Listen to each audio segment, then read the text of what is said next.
Hey guys, I'm Kendra. Hi, and I'm Mercedes, and this week we're talking about a love story for the whole family at my big fat Greek wedding. Of course, Mercedes, we gotta kick it off with our celebrity crush of the week. Who are you crushing on this week? Oh my goodness, Kendra, I'm crushing on young Al Pacino. Do you ever see a picture of young Al Pacino and you're just like, wow, I like you? I haven't seen a photo of him yet. What does he look like? Gorgeous, beautiful, beautiful man. My I have like a whole group chat on Twitter where like we just send like anytime we see like a young photo of Al Pacino, we just send it to each other because we just Really? love him. Wait, send me one. I want to see what he looks like. That's Oh so my god, I funny. totally will. Yes. Okay, so I took your advice, Mercedes. Be proud of me. And I started watching The Bear on Hulu, on FX Hulu. I know, and I am like halfway through the last episode, so I'm almost finished with it. Oh my But gosh. it's really good. I really like Yeah. it. And I'm not surprised too because it's produced by like I think his name is Hiro Murai, who also produces Atlanta and like Oh, writes and directs too. So I'm like, oh, it's the yeah. people behind Atlanta. Like that's why I like it. Mm. But I think you're right. I have to give it to you. Jeremy Allen White is fire in there and he's very cute. Beautiful. Yeah, but also so is Eben Moss Bachrock. Like I only know him from Girls, and I don't think I've seen Yeah. him in anything else, but he's so funny in here. Like he's Yeah. a total chaotic mess. Oh my god, It episode 7 with him and Sydney, you're just, like, Mhm. stressed the whole time. Yeah. See, that whole I mean, like, dude, freaking, Carmy was yelling at everyone and just stressing me out. Like, Yeah. I was like, "This is a lot. This is a lot." So, Mhm. yeah, I mean, I guess this week I have 2 crushes. It's, Jeremy and Evan, so Oh my god, I love it. I do love it. Guys, we're gonna switch over to the TLDR. We like to recap the movie for anyone who has not seen it. Um, we are so excited to be talking about such a classic as My Big Fat Yeah. Greek Wedding, and this movie is actually just a brief interruption of our summer series. We've been focusing on rom-coms that take place in the summer, but this week is the 20th anniversary of this film. Can you believe Mm. that? 20 years! Like, and I was It's alive when crazy. this came. Same. I feel so old. So we just couldn't pass up that opportunity to talk about this movie. We just want to wish a big happy anniversary to My Big Fat Greek Wedding. Warning, there are spoilers ahead. If you have not seen this movie, you can stream it on HBO Max. Yeah. So Tula, played by Nia Vardalos, is a 30-year-old who dreams of living a different life. She wants to break free from her parents and be her own independent person. After deciding to make a change by getting a dramatic makeover, going back to school, and getting a new job outside of her parents' restaurant, Tula finally gains the confidence she's always wanted. But of course, that's when she meets Ian, played by John Corbet.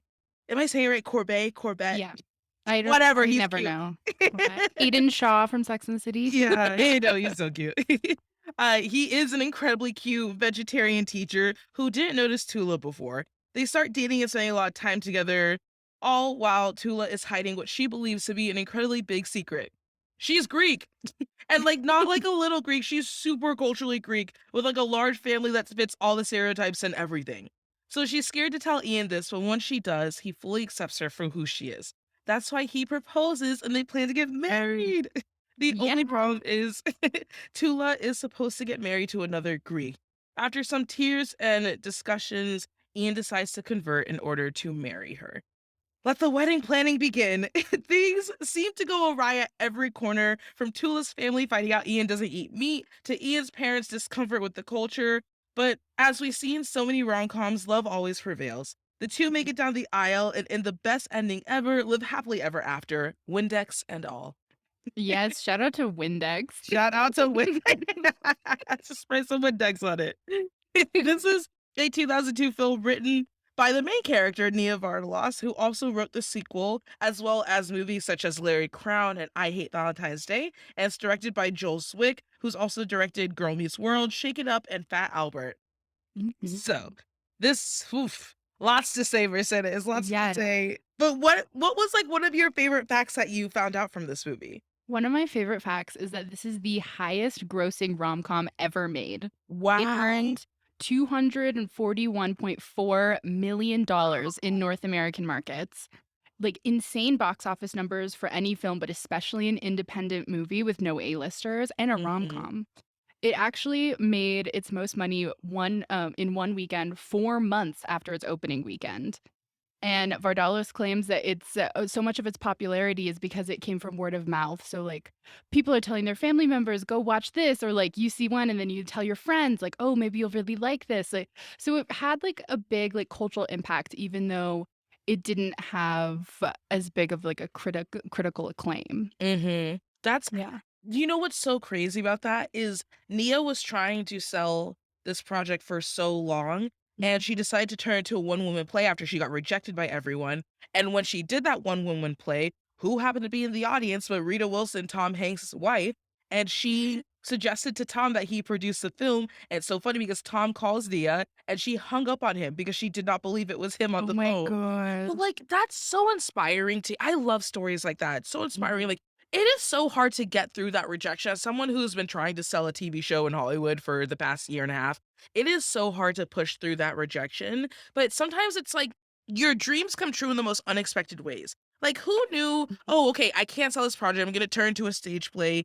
And like, one of the most famous actors at the time, his wife is going to see this and want to like turn it into a film, you know? Yeah, and, like, Rita Wilson related to Tula's character, and, like, Tom Hanks really connected with, like, the role of Ian, of, like, Hmm. going into this Greek family, and I just think that's so cool, and it just shows, like, storytelling and original storytelling is so special, and you never know who it's gonna connect with. Yeah, exactly. And I love how personal too this project is to Mhm. Nia, because I will say the reason I've been getting a lot of rejections from my project because people are like, oh, it's too personal. But the thing is, like, this is about Nia's life. Like, she even used her real family as part of the bride side of the family in this film. So, when she's like getting ready for the wedding, it's like all Yeah. of those are all her family members. And Oh then my two, gosh. yeah, she used her real life husband at the time for as Mike's best friend. So Mike's best friend who's he's sitting in the restaurant with, who's also a Yeah. teacher. That was her real life husband at the time. They're no longer together, but like so much of who she is embedded in this film. And I think that's what makes it so special. It's like when you have that connection to it, you know? Oh, yeah, It's totally. Like, I don't know, a personal touch is always so meaningful and people see it. Like you can tell that this movie has so much heart in it. yeah. And did you know that this screenplay was nominated for an Academy Award? I did know that, which I is so love it. crazy. I love it so much and it just shows like it's such a good reminder that rom-coms are an important form of storytelling that deserve critical acclaim too. Absolutely. And I don't know, I think we fall under this narrative of like, "Oh, it's like it ends in, like, joy and, like, a love story, so it can't be, like, this, I don't know, this popular, critically acclaimed movie," but really, like, we just wanna feel good. I wanna We see a just movie where people just, are happy. Also, too, like, I feel like, the reason Hollywood would look at this film and be like, "Oh, it doesn't work," is because they're like, "No one's gonna relate to being Greek outside of Greece," and it's like, no, it's not even about that. It is about all of the tropes and all the little, uh Mhm. like, all the little things in between that everyone can relate to, right? Like, having Exactly. overbearing parents, or even being nervous to talk to that guy that you think is so cute, or even just, like, being in an awkward phase. It's everything in between, and I wish that more people from Hollywood could see those moments. It's just so hard to convince them of anything. So true, so Yes. true. Guys, we're moving over to Time Capsule Mercedes, and I just like to recap where we were when we saw this movie. And as usual, I have no idea where I was, but I remember this movie was the talk of the town. Like, I remember it being played on like ABC Family, which is now Freeform, a lot. And so I definitely saw it on TV. But this is just such a good rom com because, as you know, I love rom coms where you can see into the relationship, and this one, you get all of it. You get like where, she notices him, but he doesn't notice her. And then he notices her. And then they start dating and then they fall in love and then they get married. And then you see all of it. And so Yeah. I love having that insight and seeing the progression of a relationship. That's the kind of rom com that I love. Totally, and it's such an adult relationship, like, this feels like a Mm, mature relationship, which is so important. hmm. I also don't remember the first time I saw this, but I've been quoting it since I was 6 years old, so I definitely saw it right when it came out probably. It's a staple in my family, we quote it all the time, like, I can turn this on and, like, my dad's laughing, my mom's laughing, everyone's laughing, Hmm. and it's really special to me because my friend Danielle and I really bonded over our shared love for this movie, and Hmm. now I always think of her when I watch it, and it's one of her favorite movies, and we like, right when we met, like, when we found this, like, shared connection, we would just, like, start quoting it, and it's just so fun. It's such a quotable movie, and It really this is is. also really special because it's one of the films I focused on for my rom-com undergrad thesis because it was one of the top grossing rom-coms, Yeah. or it is, and so it all will always hold, like, a very special place in my heart just because I spent so much time analyzing it. Yeah. Exactly. I okay, so there's a part in the movie where Ian finally meets Tula's parents, and her dad is mad at him because he's like, "You did not ask me permission to date my daughter." And he's like, "Permission to date your daughter? Sir, with all due respect, your daughter is 30 years old. Like, she doesn't need permission." And I'm curious, like, what you think about that. Do you think after a certain age, a man no longer needs to ask permission from the parents? Do you want, like, your future guy to ask permission from your dad? Like, how do you feel about that? I've never cared about that. I don't think there was ever an age where I thought a guy should ask permission from my parents. I've Mhm. just never thought of it as, like, important, and I don't think my parents do either. My parents are pretty chill with that, and yeah, like, I can't imagine it like, I think it would be weird, like, Mm. if a guy were to, like, talk to my dad about something, I think my dad would be like, "Okay, leave me alone." It's like she's a grown or something. Exactly. You'd be like, "Mercedes does not, like, I don't know, she doesn't do anything we say, so Yeah. she's not gonna she'll do what she wants." You little rebel. Never. So in 2002, I was 10 years old and in 5th grade, and I was just really into instruments at the time. I know I've said this in previous episodes, but I played the Yeah. violin and the trumpet that year, but quickly gave those up when it became super apparent that I'm just not a musical child. That was not my That's forte. surprising to me because to me, just from the stories you've told, you're so musical.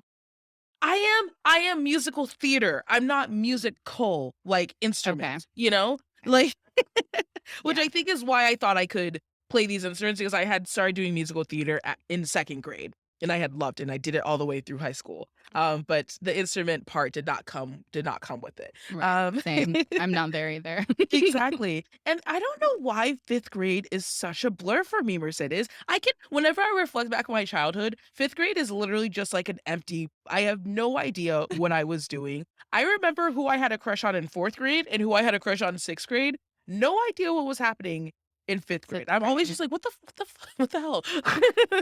I mean, it was that, like, end of elementary school time, like, you're so excited for middle school, so, Mhm. like, everything else, you probably just erased it all because you were just so stoked for 6th grade.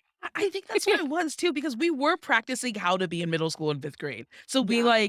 we would have, like, what we would go and, like, walk to different classes, and they'd time us because they're like, "When you're in middle school, you only have a certain amount of time to get to each class, so Oh you have my to, like." god. And then we got laptops too, that was a big thing, but only with my specific teacher, Mr. Mode. He had laptops in his classroom, and everyone was like, "Oh my god, you have to get Mr. Mode as a 5th grade teacher," and of course I got him, so That's so fancy it for was really 5th fancy. grade. I Oh know, my 5th grade god. in 2002 as well, Yeah, like that's it shocking. was fun. It Well, was fun. I Good time. was I was in kindergarten when Oh this came gosh. out, and I always forget our I age gap, I really do. You're so it's mature not and you're that so big. insightful. No, no, no, no. I loved this movie, right? And I Mhm. remember I would always quote the aunt's line about the lump on her neck when she's like, "It was my twin."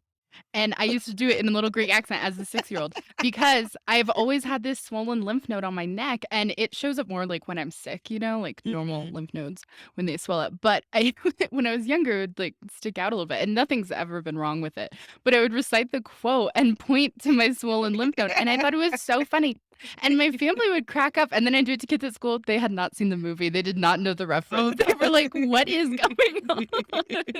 Is that the worst when you quote a movie, no one has any idea what you're talking about, so they just look at That you was like you're crazy? yeah. That was, like, my whole childhood because like, I would take, like, Stepmom or, like, the Titanic or Grease to, like, Mhm. class and, like, be like, "Can we play this during, like, Yeah. free time?" And my teachers would be like, "You can't play these are so inappropriate. You cannot take these." They're like, "Mercedes, what are your parents allowing you to do at home?" Like, Exactly. what is happening? Oh gosh. Guys, it's time for the Rom-Com Hall of Fame. But Mercedes, as much as we love this movie, we must roast it. And I just Mhm. I feel bad because it is such a special movie, but I feel like literally everything that kind of comes out of Tula's dad's mouth is a roast. Oh my god, yeah. Like The movie freaking opens up with him saying, "You better get married soon, you're starting to look old," and he's been telling her that since she was a teenager. Like, what the hell, my So dude? mean, so mean. So mean. When has that ever been okay to say?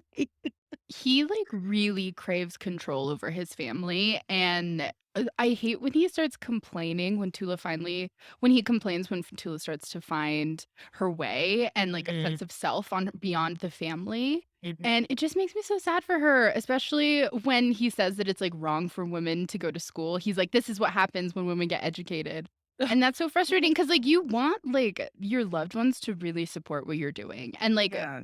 I don't know, your loved ones should always support your growth, and that just makes me so sad, but little does he know, his wife has all the power in that house, like, this is matriarchy, Yeah. and, I love the mom's speech that is just like when she's just like, "The man is the head, the woman is the neck," like, "We are the ones that control this." Little does he Mhm. know.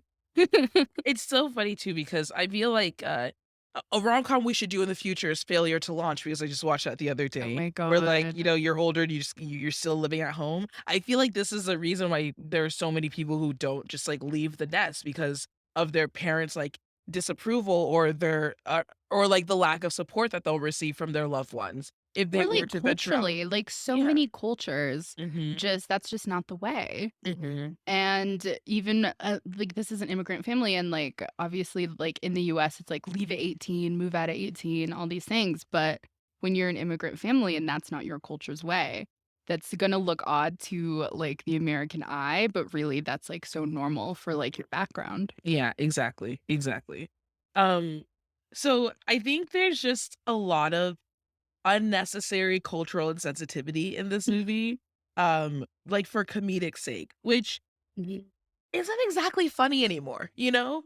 Yeah. So Ian's parents being so uncomfortable at every event and mistaking Guatemala for Greece and not Mhm. learning how to say Tula's name, like, that may have been funny then, but it's just so ignorant now to just be like, "Oh, you don't have an American name? I'm not even gonna learn how to pronounce it." Like, come on. Yeah. I definitely don't watch that and, like, laugh like I Yeah. would've probably when I was younger. I watch it and I cringe because it's still so real, like, people like that are still Yeah. around and being annoying, but Mhm. it's frustrating to see it, and you just wanna, like, roll your eyes. You're like, "Can you just be the littlest bit respectful?" Yeah, or just, like, cultured, you know? Exactly, Like, just just yeah, learn something. learn something. What? Who on earth mistakes Guatemala for Greece? The No. only thing those 2 have in common is that they start with G, that's literally it, Exactly. like Exactly. completely It's so different annoying. continents, different culture, different accents, different language, like, it's just can you just learn a little bit about the world, you know? Yeah. It's very annoying. My main gripe, I have to say, my Mhm, biggest roast, is that Tula's intense focus on Ian's physical attraction to her just makes me a little irritated. mhm. She can hear him tell her how much he loves her, and it's just like this big, sweet, kind, earnest moment of love. And she seems to only listen to the part where he calls her beautiful or pretty. And that just, I mean, I think validation from your loved ones is important, but it also shouldn't make up your entire self-worth, and you shouldn't put all of your value into how he sees you, you know? And that's what she does to a certain point, and I know it's, like, rooted in just, like, years of insecurity that are, like, very hard to overcome, I know that. But it's just, like, I wish she didn't crave as much validation from him as she does. You know what's very funny, Mercedes? So I'm happy that you acknowledge it stems from years of insecurity because I actually like that was a part that I really related to in this movie because Mhm. I just feel like we as human beings, we do need validation to a certain extent. It should not be our entire personality, but I remember it when I watched that part, kind of like you know when you watch a part of a rom-com and you just kinda, like, curl into yourself because you're, like, a little shy because 'cause you're pretending that's Yeah. happening to you? I always curl in on that part because it has been a very long time since a man has said that I am beautiful. Like, I get that validation from women, but at some point, it'd be nice to get it from the opposite sex, and so that was a part that I could really relate to, and it definitely does stem from, like, if you have gone so long without ever hearing that, which Tula has, like, she's my age, she's 30, she has never even felt beautiful in her life, she's never gotten attention from men, nothing. Mhm. It's like when you walk about this earth seeing everyone else get that validation, everyone else hearing these things, and you just long to hear those things, when you hear it for the first time, it's kind of like a euphoria type moment where you're just like the heavens open, you're like, "Did you just say I'm beautiful?" Like, I have been waiting for someone to tell me that, like, my entire life, it's so nice to hear, and you just get really excited, so, thank you for acknowledging that it comes from insecurity because it definitely does, and I feel like that's why I love the character of Tula so much, like, Yeah. I feel a lot of what she feels in terms of, like, being a late bloomer and not getting that validation, not feeling loved and wanting just, like, a different life, you know? Mhm. Yeah. No, she is so relatable, and I think that's so special because it's, like, just generally, like, so many people can connect with her Mhm. as a character. Absolutely. Mhm. One more rose. The fashion, my dude, like, it's so crazy how much fashion changes, not even through, like, decades, but, like, months. Mhm. Like, in months, all of a sudden, we started wearing, like, Fila's again and giant T-shirts and, like, those ugly dad sandals, like, those are in now, and it's just so Mhm. freaking crazy how much fashion changes, but, like, there was a part where, like, she steps back to look in the mirror and, like, she looks nice and she's wearing all pink, and I was like, "I no one would ever wear that." Honestly, I think maybe people would. Like, some of those, like, early 2000s looks that, like, you watch it in the movie, and for years, we've been, like, rewatching these movies being like, "That's a little tacky," and then Yeah. you'll see, like, a very cool, like, 19-year-old wearing it, and you're like, "It's cool." Do you think we'll ever bring back, crimped hair? I think it is slowly coming back. Really? Yes. Yeah, because it Wow. started with the waver. Have you seen, like, the big 3-barrel wavers that look like 3 curling irons attached together and Oh, people yeah. crimp it? Yeah. And so it's like a larger version, so I think we're gonna get there. Like, Oh crimped hair is gosh. coming back. Wow. I thought that was one of the most cringiest trends from when we were kids. It never looked good, Did not. ever. It really did not. Oh my gosh. Do you have any other roast? No. That's all I That's have all. to say. All right. First of all, apologies, my Big Fat Greek wedding. We love you, but we love to just like acknowledge a little bit of Yeah. well, we feel like has not aged well. Okay, so my favorite quote, I love the part where Tula is telling Ian about her family, and she's like, "You have two cousins. I have 26 first cousins. That's just first cousins Yes, alone." Like I love that. that. And then yeah, because he's just like, "Cousins?" And you're Yeah. like, "What do you mean? How do you have 2 cousins?" Yeah, exactly, like, what is Crazy. that? I'm Nigerian Cameroonian, first generation, and I have a crazy amount of aunts and uncles, but it's not like they're actually my related aunts and uncles, Yeah. it's just what we call our like, our elders or our family members, close friends, like, out of respect. So in that regard, I do have, like, a million cousins because I like, all of the kids I grew up with who are Nigerian Cameroonian, they're all my cousins, and that's how I would, like, introduce them, right? And it's like, I'm not actually related to these people, but I've known them for so like, my most of my life, and our parents are really good friends, so they're my cousin, their parents are my aunt and uncle. I always tease my dad because I feel like every time he's, like, telling a story about extended family, he, like, adds another person, and I'm like, "Who is that?" Yeah. I feel like you're just making up names at this point. Like, are you serious? Yeah. Like, I've been around for 26 years, I've never met this person. Exactly, I'm just and he's like, "Yeah, you've met them when you were, like, 5." And you're like, "What do you mean? What do you I don't mean?" remember that. Mercedes, what's your favorite quote from this Oh movie? my gosh, my favorite so I have so many. Yeah, And right? obviously, like, the lump on my neck, it's my twin line, I love it, and but I think I'm gonna choose, "What do you mean he don't eat meat? That's okay. I'll make lamb." Yeah. I just love it so much because you get like, the whole room freezes, and they're like, "Oh my god," and then Yeah. she's like, "It's fine. Lamb." It's so funny. Alright, so if this movie popped up on your Tinder feed, are you swiping left or are you swiping right? I'm swiping right. I have a lot of feelings for this movie. I love it so much. It's so special and it connects with so many people across cultures. And I know I see myself and my family in Tula and her family. Mhm. And I think this movie is so widely successful across general audiences because it's a story about otherness, but it's still connected to whiteness despite being so culturally specific. So I think that's why it hit it off in the box office in such a general way because it doesn't imply the need for a niche audience that I think Hollywood would have framed it if it was any different type of non-white culture. Yeah. And Tula's an outsider feeling and her whole feeling of being an outsider growing up and her desire to explore life beyond her family's expectations is so relatable. and to so many different people, you know? And a lot of my friends who are children of immigrants feel really understood by this film Yeah. and Tula's journey. And I think its impacts on audiences and its box office success really prove how important and innovative storytelling is, especially within like this genre and this rom-com feel-good format. Like we need stories that are different. And yes, this is a love story, but it's also a family story. And I just love her makeover being on her terms. Mhm. And we get to watch her examine her own autonomy and find her sense of self apart from her love story. We see this story of like the power of the matriarchy and within her family. Like her mom really runs the show despite what her dad believes. And we see her cousins and her aunts all contribute and support her way more than she wants them to. But it's really like the women are running the show. And like Yeah. they plan her wedding without her even asking, despite what she might want. And I also think Ian is just such an earnest leading man, Mhm. and he's so charming because of that, and he's so non-threatening, and he really loves her, and her family doesn't function as this ultimatum for him, even though they're, like, a lot to handle at first. He really accepts them because they're important to her life, and that's just really special to see, and I just love how marriage also in this movie isn't some destination. It's not the be all end all plot point at the end of this movie. The wedding is only an event and not the final point of their journey, which is very important to remember, especially because it's so unlike marriage rom-coms generally, Mm. because Tula and Ian really show this, like, realistic, mature adult relationship. Like you said, we get to see the whole thing, and the wedding is just one part of that, and I think Exactly. that's so special.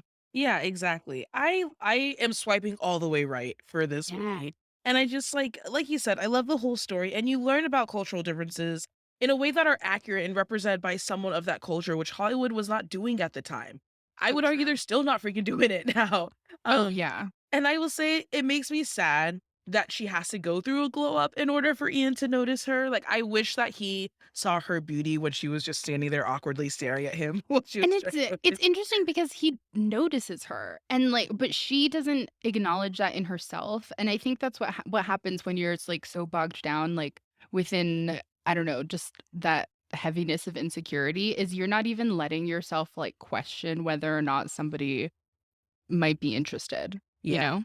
I'm definitely in that season because that moment made me realize, like, it's something that I've been battling with for years. I think sometimes, and I go back and forth with him, like, if I lost weight, would I have a better chance of dating? Like, would that be the thing that's like preventing me from being in love and being in a relationship? And I hate that feeling because I do believe that you should be with someone who like loves you regardless. Yeah. And I just don't want to feel I think it would be super jarring for me if I went through like a dramatic weight loss and then all of a sudden I started getting all this attention because I'd Yeah. be like, I haven't there's nothing about my heart has changed, you know? Yeah. I'm still the same person inside, which is where it really counts. And I Mhm. just feel like it would be so jarring to all of a sudden get the guy who or whoever it is that I was chasing or interested in after that happened. Yeah. Oh, totally. It would be you're like, "My character's been the same this whole time." Exactly, exactly. Listeners, focus on character, that's what's important. We're gonna move over to couples therapy. Mercedes and I just like to give advice for the couples on how they can improve their relationship. And I just feel like watching this, you are so right. Ian is so charming, Mercedes, like, and he's so non-threatening and he's so sweet. And I feel like relationships are give and take, and we see a lot of Ian giving in this relationship. He's the one who converts. He's the one getting married in Tula's church. He's the one who like tries to learn Greek. He moves in next to her parents. And I hope they balance the scales a bit because if not, like in the future, like resentment could build. And even though there's a sequel, we're focusing on like the first movie. Mhm. And just saying like kind of generally, when it feels like one side is pulling more weight than the other, it could lead to resentment. And so I just hope that they are able to find kind of more of a balance in their relationship. Totally, totally. What do you think? Um, Mine is really just like I said before, I don't like how much Tula relies on Ian's validation of her self-worth for her self-worth. Because I just want her to acknowledge the growth she's done on her own, you know? Like she did everything on her own terms on the timeline that was right for her. And I don't know, and then Ian came along. And like he's so caring and truly loves her, and I don't think desiring validation from people you love is ever wrong, but it just shouldn't ever function as, like, your only source of worth. I agree. Yeah. Yeah, I agree. I feel like too, like with love language, because of Tula's like years of insecurity and like, kind of being behind the shadows. If Tula's anything like me, she needs all the languages. She needs all of them. Because she's been deprived for so long and she'll give all of them too. And it's like in giving all of them, finding out which ones he responds to the best. But I feel like Ian's is definitely physical touch. And I want to ask you something about that because I don't know. Maybe I watch too many TikTok videos, Mercedes, but I feel like I see so many TikTok videos of guys, and it's mostly toxic guys just being like, "Men are animals. We are like human beings. We are Oh meant to hunt god. and stuff like that." And I feel like with that mentality, do you feel like most men's like a stereotypical guy, do you feel like their love language is physical touch? Do you feel like that's kind of like a like that's kind of like a staple for all guys? No, I don't. I think the whole front of, like, this, like, animalistic whatever they're trying to be, like, it's just so, like, try hard to the point where I'm like, "You need everything but physical touch probably." Like, Mm.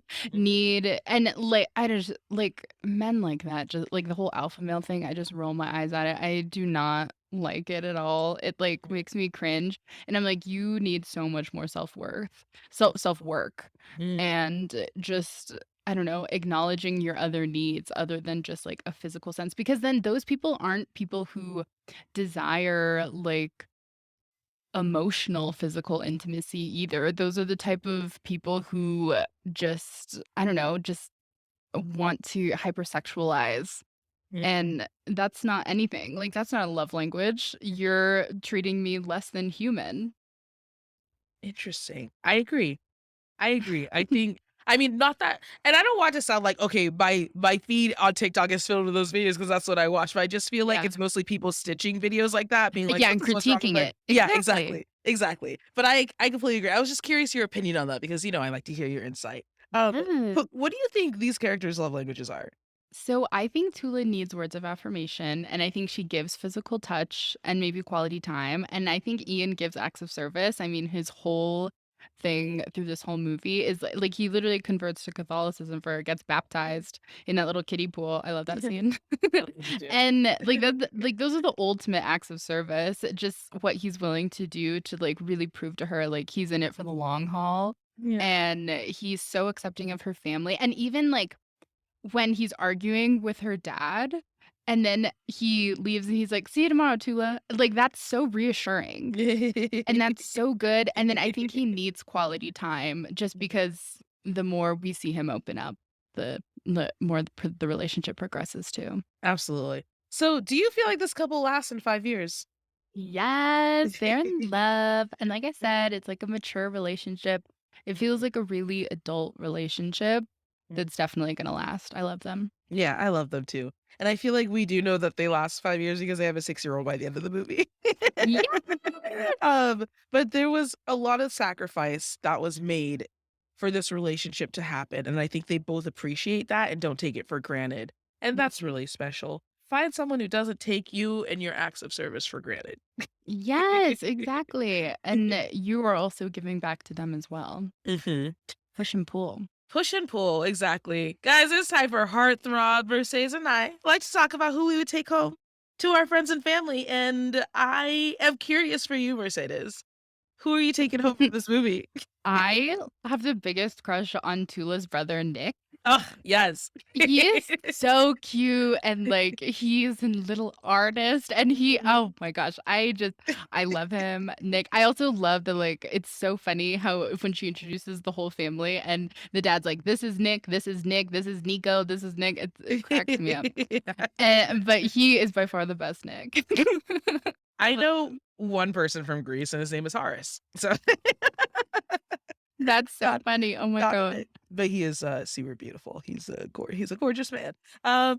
So I am being stereotypical. I love Ian, actually. I think he's so sweet. I don't really care for the fact that he's a vegetarian.